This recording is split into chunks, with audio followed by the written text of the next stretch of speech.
This Old Guy DIY video will be going over how to make predator resistant bluebird houses. So these should be protected against raccoons and snakes. We've got the parts here for 6 full ones, and we have a couple extra houses and cameras and stuff. So the big key is this is 8 inches by 60 inches. So a 5-foot roll of galvanized steel, and this is going to be the predator baffle. We've got some tops over there, and then we will be using a combination of rebar and conduit to build the base.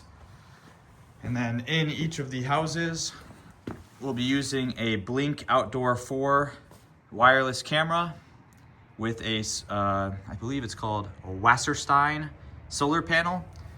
So basically with those cameras and solar panels, we should have unlimited battery life on these units, be able to watch the bluebirds nest and have babies and watch them grow and return year after year. I've never built these before. I've never used any of these parts. In the past, I just had kind of hand-me-down bluebird boxes, and we'd put them on fence posts and tie a little bucket at the bottom.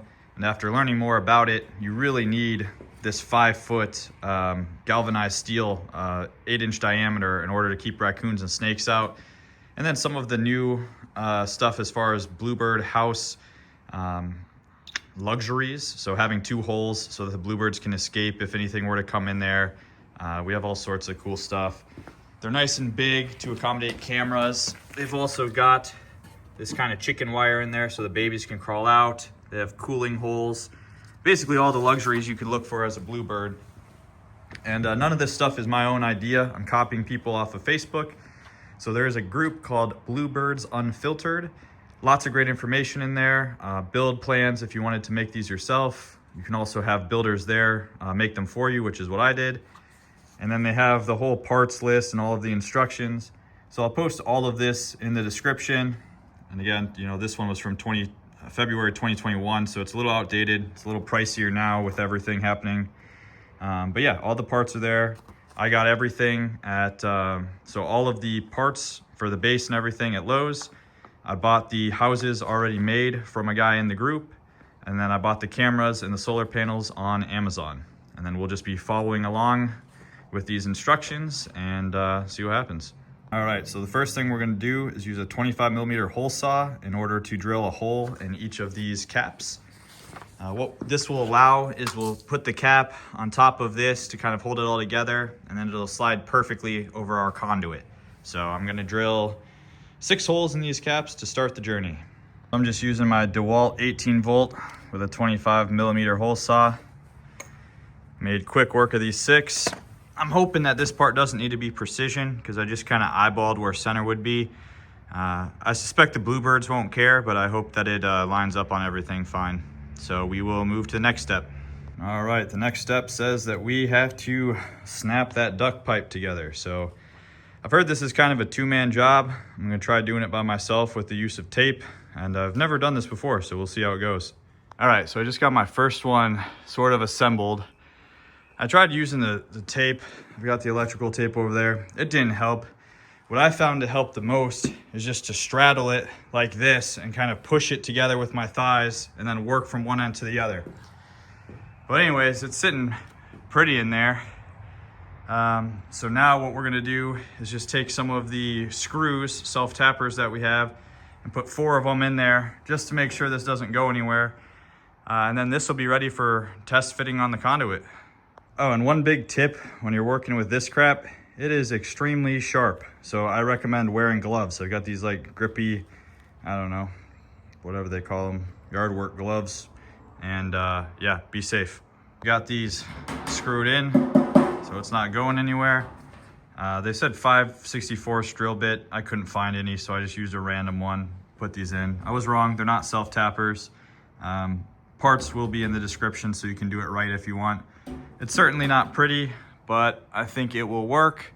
And I'm getting ready to test fit the conduit. And I think the next steps are actually cutting the conduit and the rebar to size.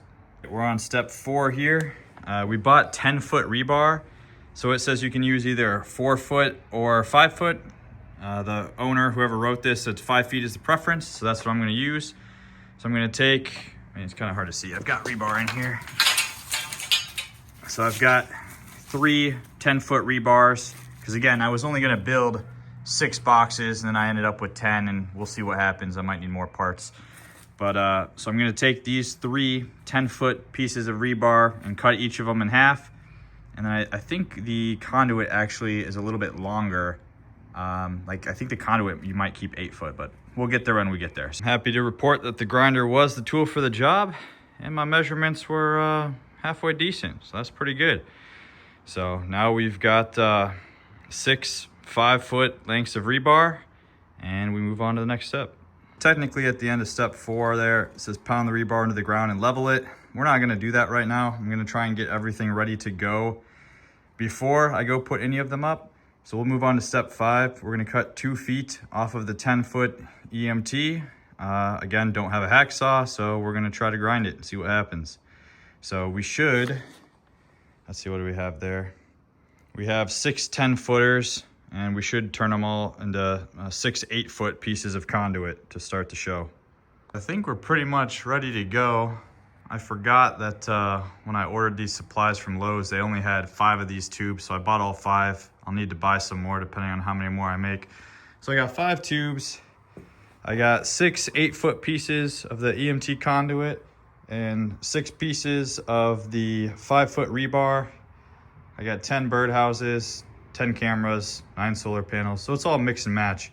But basically, it's ready to go. I just have to figure out how to wire or like mount the cameras and the solar panels, and then they should be ready to go stick in the ground. A little update as I'm working through the electronic part. I bought these 5 camera packs from Amazon. So it comes with 5 cameras and you get the sync module. So this is a Blink sync module 2. I've heard they're not the best, so I went and bought the advanced version. And I think this one is called a Sync Module XR, but it's taken me a little bit of time to get that connected to the Wi-Fi, and there's some troubleshooting and whatever. I've never used a Blink camera before. I'm also out here in the garage doing all this, so I don't know if the Wi-Fi is going to extend far enough to be able to put these houses where I want them or what. But anyways, got the sync module working. Now I can start loading up the cameras, and then these solar panels are just built to work with these cameras already. So hopefully in 5-10 minutes I'll have a house rigged up and we can go from there. I didn't pay very good attention on Facebook, and my first thought was to use this bracket that comes with the camera and mount it in here so I don't have to mess with the roof. However, if you do this, it doesn't have enough of an angle to actually be able to see the bottom. So I think you're gonna have to mount it on the top. I do have another mounting solution here. Whatever this is, adhesive wall mount. If I use this, I won't use the adhesive. I'll do something different, but that may give us what we need. Actually, maybe not. I think I'll just return this and I'll just mount it to the roof. I'm not the best at spatial reasoning, but I think I came up with a decent idea. So I just put the roof on and used 1 locator screw. Then I came in here with a pencil and just chicken scratched where the corner is. So here's what I came up with. And I think if I mount the camera in this corner on the top, I won't hit the back or hit the side, and I should have all the view I need. So we'll see if it works. More learning by doing.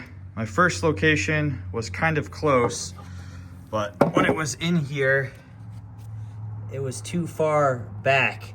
So you have to move it kind of forward to the front of the house so that you can get mostly a downward view. Kind of hard to explain, but hopefully by moving it that little bit forward, this is the one we need. In theory, house number 1 is ready to go. We got the camera in there. I tested that the angle is good. Put the solar panel up there. No idea if it's working. I didn't read the manual, so I guess we'll find that out in a couple of days. I'm gonna button it up and we should be able to go put this in the yard. It's getting dark. I spent a lot more time trying to level this thing out than I originally anticipated. But the key I've heard when you put these up is have them at least 5 feet away from any other trees or branches. They prefer to be in kind of an open area. So we've got this open field over here that they like to be in. Actually over there, that's a Bluebird house from a past year. That little bucket does absolutely nothing to protect them. Basically makes them a little raccoon snack. So you can see the much bigger baffle that we have. And as I understand it, the key is that 8-inch diameter, 5 feet, and this thing is free rotating. But you might know or notice that the birdhouse moves a little bit. So I'll take a look at that some other time and see if I can make it more stable. I didn't see how much height I have here. I also didn't pay attention to the directions and see how far you're supposed to drive the rebar in versus how far the conduit is supposed to go in. So anyways, house number 1 is up. That's gonna be the beta house, I guess, and we'll learn more as we do more.